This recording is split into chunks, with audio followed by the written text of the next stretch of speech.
How to add effects in Clipchamp. Hi everybody, welcome back to our channel. In this video, I'll let you guys know the ways to add effect in Clipchamp. In order to do this, you have to follow the simple steps.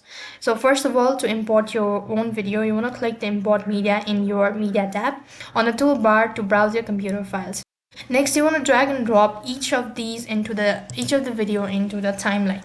Now you want to click on the filter icon. Now click on a video on your timeline that you would like to add a filter to or effect to. Then click on the filter tab on the property panel. For example, you could see this is how it's done.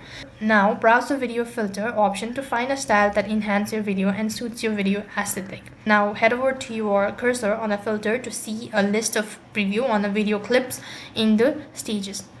To apply a filter to your video, you want to simply click on a filter. So you could add multiple filters or effect to your video at once if you would like to do it so. In order to apply the filter to your video, simply click on the filter icon and you could add multiple filters to your video at once.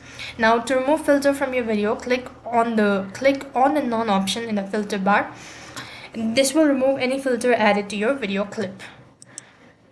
If you like to add same filter to multiple clips, you could use multi-item editing features. Then you could hold down the shift key on your keyboard and then click on the asset on your timeline that you like to add filter to at once. Your asset will highlight in the green. Next, click on the filter to apply it as well. So before saving your new video, make sure to preview by clicking on the play button. When you are ready to save, click on the export button and select the video resolution.